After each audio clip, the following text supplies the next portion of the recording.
Montez from the Crusaders. Yeah. I think he's coming to Pittsburgh, so we plan on tearing it up next week. Nice. We also had another game in the South Hills of Pittsburgh, literally about a mile away from where we were playing, and that was the Pittsburgh Forge D2 team. They played... The city had 2 teams, 3. We actually... Yes, continue. 3 clubs and 3 wins. I hope we can get that hashtag because the Harlequins also won. Fantastic. Now, we will touch on that. But the Pittsburgh Forge D2 won 36-30, I believe, against Indianapolis Impalas. Now, this was obviously, we touched base where they had a draw game when they went out to the Impalas' home field of 26-26. This was a win for the Forge. This puts them in a fantastic position for playoffs. We had Tony Cadamone with a try. We had Russo with, I believe, maybe 2 tries. And Dirty with 4 penalties, and he did receive man of the match. With 2 or 3 of the conversions. It was a win at the depth. Supposedly it was a very tight game throughout the game. Which I wasn't really expecting. I was expecting the fact that the Forge were in their home field. I thought this was going to be somewhat of an easy victory. Yeah, me too. But the Impalas, fair play to them. They came out with their numbers and they did great. And it was literally a win at the depth. They kicked on coming from behind. And once again, Forge were in fantastic position for their playoffs. Yeah, they're 4-0-1. I think they're 6-point lead above the second place. There's a 3-way tie for second between the Impalas, Chicago Blades, and the Cleveland Crusaders, and they're hosting the Crusaders this week. So I feel like if they can put a nail in that coffin, I think they pretty much clinch first place with a win. Yeah, because they keep on getting their bonus points as well, don't they? Yeah. Really, but by all accounts, the Impalas came well. They matched up extremely well. So every now and again, you're going to have that team that they may not be the greatest of team, but for some reason they had the key to your lock. And by all accounts, the Impalas did have that key. They matched up extremely well. It was almost like the perfect storm. They were chippy. It was almost like the old Prescal, the old Erie. They were in your face. They were ready for a fight. They were ready to throw it down. They were supposedly extremely good at line-out skater. A lot of tall boys, a lot of lanky boys in the second row. So it was big props thrown up, big, tall, lanky lads in the second row. Having some lanky locks helps. Ooh, big time. Like my brother coming to Allegheny, we didn't lose the lineup. Yeah, and he very famously said, quote, I am very good at throw-ins. I might be butchering that, but he literally, hey, my name's Lizard. I'm really good at throw-ins. So we have that. Well, now he gave up his identity. They're gonna. They're gonna punch him now. And you were so worried about that. Yeah, you wanted to keep him. Brother. Listen, we'll see if the CIA can kind of look after him, right? We'll change his name to like Salamander or something. Something along them lines. Now, obviously, it was a bye week for the Forge D3. It was also a bye week for the Forge women. So we just had the one team representing the Forge, but once again, they had a good victory. Well, they can still keep up that hashtag. Like I'm saying, 3 teams, 3 wins, because we won, they won, and the Pittsburgh Harlequins also won. And who were the Pittsburgh Harlequins playing? They hosted the Norfolk Blues, and they won by a score of 25-24. And again, they big-leagued me and wouldn't give me the match report. So, but I got that from USA Rugby. So I think they heard that we were talking to Bill, and they're kind of like budding right now. Are they? Bit of a face-off? So. Yeah, because I mean, like. I think they need to play. I think Forge D2 needs to play the Harlequins in a friendly, see who the best team in Pittsburgh is. I would pay to see that. You guys could probably raise money for local rugby charities or something. It would literally be the Battle of the Bastards, wouldn't it? Yeah. Oh man, I would love it. Who owns Winterfeld? I would get hammered up in that thing, and we could do play-by-play. Oh my goodness, yeah, because they have radio shows there. Gator.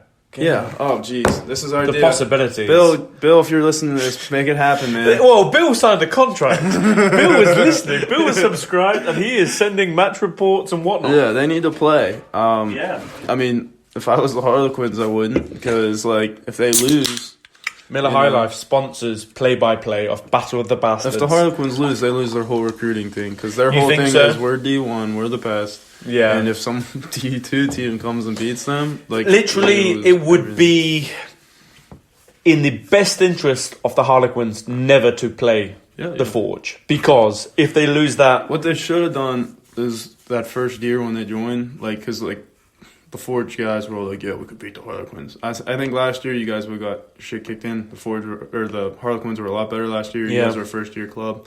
Now, if I had to put money on it, I'd probably bet on the Forge. And we spoke earlier in the podcast, Paul Holmes leaving. Yeah. Supposedly a lot of players have left as well. So obviously hurting for numbers. I think this was the first one of the season. They had played 4 games previously, 4-0. And when you're having a losing record, people tend to get hurt a lot more easier. You know.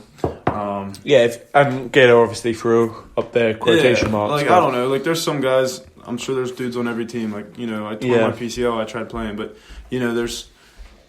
you're much less likely to play through an injury when your team's 1-4 than if you're 4-0. And I'm just like, we'll say this weekend, obviously I'm suffering from an injury myself, but when the boys were winning, it was just, I honestly, I feel I'd love to be a drug addict because I don't think anything will give me the kick or the buzz that rugby does. Yeah. Right now, I'm suffering from an injury.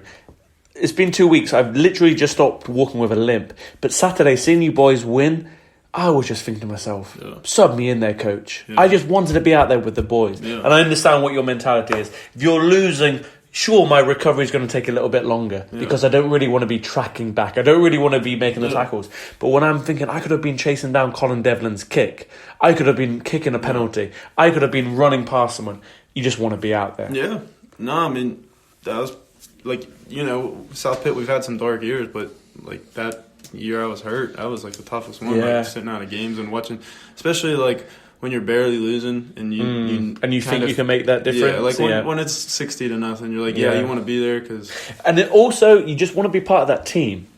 So people obviously at the game, and I just felt I have to do something. So I helped with field takedown. Yeah. I never helped with field takedown. I never even helped with field setup. You're selfish. But it's just I felt like I had to do something because I want to be part of the team. And some of the lads, they were celebrating, and the cooler of beers was going around, and they offered me a beer. I was like, I don't deserve this. Give it to one of the lads who played. It is tough, and you often hear about multi-millionaire NFL players or soccer players, and they're injured, and it's a long injury, and they're still picking up their great payday. But I can see how the depression really kicks in. You want to be part of the team. Yeah. It's the camaraderie more than anything. I was listening to a fantastic podcast, it's talking about professional soccer players and how they might be in the 4th tier of English football, and they're still picking up about 150 grand a year. Fantastic money. Show me a profession that gives you that to play a sport. And they were just basically saying they would do this for minimum wage, or they would pay. They'd still be playing the sport, but the money is just this added bonus. Yeah. And it's just you just want to be part of it. Even though we pay to play, we pay our dues and whatnot, we pay to sip, but it's just that camaraderie. You want to be part of the boys, and when you're not, due to an injury, it's extremely tough. Okay. So we're going to move on. The Greensburg Maulers hosted Cleveland Rovers. The Rovers' legendary party bus broke down on the turnpike. Ooh. Imagine how fucking pissed it'd be if our team did that. Jesus Christ. The Rovers took out their road rage on the unexpected Maulers and won by a score of 76-12. The Greensburg tries were scored by 8-man Darren Dorn and fly half Hudwell Caldwell. Oh, so he wasn't playing 8 now. No, I think he's like their Band-Aid man. Anytime there's a gap, wherever you need someone, put Hud. Just on an artery, though. Literally, you have a very important position. That's where you play him. But he's the man of the match was Joey Stinchula. I know I butchered that, but that was my best shot. Very good. Yeah, man. From talking all this Forge talk earlier today, we were joking about it, but if we merged with Greensburg, we could call ourselves the Mulligans. We missed on the first merger. Yeah, here's our second time around. Yeah, and I gotta give credit to 2 Chainz and Bear because they came up with that. Yeah, great name. Yeah. Great name. And we always talk about the Greensburg. Obviously, we're at a point now in the season where they are the only team without a victory. They will be facing off against South Pittsburgh Hooligans in the final game of the season, where if Liverpool, South Pittsburgh Hooligans lost against Prescal, that would have been a face-off, basically, to see who was going to end up without any points. Prescal now have a win, South Pittsburgh Hooligans now have a win, and the only team, unfortunately, without a win is Greensburg. So I look forward to that, and I've kind of somewhat penciled in a return for myself. That's my goal. Okay. Well, get on the field in that game, even if it is with the coach's permission for the last 2 minutes. I know in Greensburg it probably seems like you're down, and Pitt City's D3 team went through this. The Highlanders, when I first started, were low like that. We were going through that, and from every account I've heard, you have nice young players, and if you can just stick together and make it through, you're gonna. Yeah, I think the late great Tupac Shakur had the one song, "Gotta Keep Your Head Up." Yeah, and that goes out to Greensburg. So yeah, the big D3 matchup. Big D3. This game. was like if this is gonna be battle for Winterfeld or Battle of Bastards, this one's got to be like this is the Battle of Ohio. The Night King coming down, or do you think this is? This was Akron. Oh, okay. The upkeep, the upcoming team that kind of I think everyone is somewhat pleased by. Somewhat unexpected. Feel good story. It really is, and by the sounds of it, from they could make a fucking like a movie about it. Yeah, I think that's in the works. Yeah. Akron played the other Cleveland team. Oh, the Cleveland Crusaders. They played the Cleveland Crusaders. Was it? What? Did Akron play the Crusaders? Yeah, dork. They were both undefeated. Okay. The Crusaders were 4-0, Akron was 3-0. Okay, and Akron won, Galen. Yeah, they've taken down the champs. They've taken down second place. Yeah. All they got left, I think they beat the Rovers too, so all they got left on the schedule it's the Forge, yeah. Supposedly, when we spoke to Casey here, the big rivals, they played them last weekend. They beat them. Yeah. And by all accounts, last weekend's game was maybe somewhat of a come down for Akron. They got the victory. They won by 2 tries. In the last second, the rivals did score a try. They won by 2 points. They won by 2 points, sure. In the last second, the rivals did score a try. And it was supposedly the worst game Akron have played this season. I somewhat think mental fatigue might have come in there. They set their goals last weekend. They kind of said, if we beat this Cleveland team, we're in a really good position. They did. And then was this almost the hump that followed? Yeah. They did get their victory, so they're still unbeaten. But Akron, I think, will be going back to the drawing board a little bit.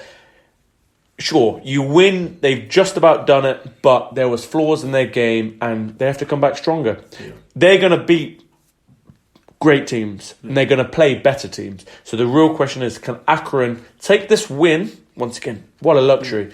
You're seeing flaws in your game, but it was still a victory. Can they take that and push on for the next? Because when they go to playoffs, which they're going to, I said it after seeing them. The first game, they're going to be top of the league. Yeah. But if they want to go all the way, which I think they do, and I think they got the mentality, they got the numbers, they got everything on and off the field, they need to take this win and kind of analyse it. They have to say, why were we mentally weak? Why was this a poor game for us? We got the win, that's the main thing, but how can we improve? Yeah, I mean, I hope they do really well. Like I said, none of us local teams ever go far in the playoffs. No. I hope they can make a push. We could see them on TV or something, Yeah, I would love for us to be live commentary. Yeah, if they go to the playoffs and we can hitch a ride with you guys, that'd be dope. If you get a legendary minivan or whatever, what do you call it, a tour bus? Party bus. Party bus, yeah. It's got that shark painted on the side. Yeah, we will provide banter. And we'll provide a case of Miller High Life. Yeah. Well, we don't provide that. Miller High Life. Yeah. But for them, we'll provide it for them. Yeah. They don't need to know that Miller gave it to us and we're giving it to them. Speaking of sponsors, this portion was actually sponsored by Branchero sauce. It was indeed. I put it on my chicken. My roommate puts it on everything. Nice. That is literally... Hashtag new branding. Yeah, literally all you need there. My roommate puts it on everything. Yeah, I put it on eggs this morning. I would think that could be a little bit aggressive. What do you usually eat your eggs with? Bit of ketchup, sure. Mayonnaise if I'm making a little bit of a sandwich. Yeah, salsa. Hot sauce? Salsa. Yeah. I'm not a big hot sauce guy. Yeah. I'm kind of a wuss when it comes to that. It seems to be like people get addicted to hot sauce. Have you noticed that? And it's just like, I gotta keep on. It's like I don't know about how women feel about it, but I think it's like guys trying to show how tough they are. Okay. So we're in this weird area now where we've finished discussing last week's. Oh, we still got the college one. Oh, okay. But I was just going to say, once previously I went down to, I think it was Wilmington, North Carolina, South Carolina. One of them. And we went into a bar and it was, once again, I went through this huge phase of watching Man vs. Food, and he does all this crazy shit. Oh, I'd love to be him. And we went down to this one bar and the competition was, if you can eat this one wing, the wing's free and you get a photo up on the wall. And I was like, wow, I'm in a random town in America. I would love for my photo to be on the wall. So I ate the wing and it was really hot. And they gave me a glass of milk and they took my photo and I'm on this wall in this bar that I'll never remember in the town I don't even know. And I had to run off to the bathroom, and my body was basically like, "You've just poisoned yourself. We need to get this out." And it was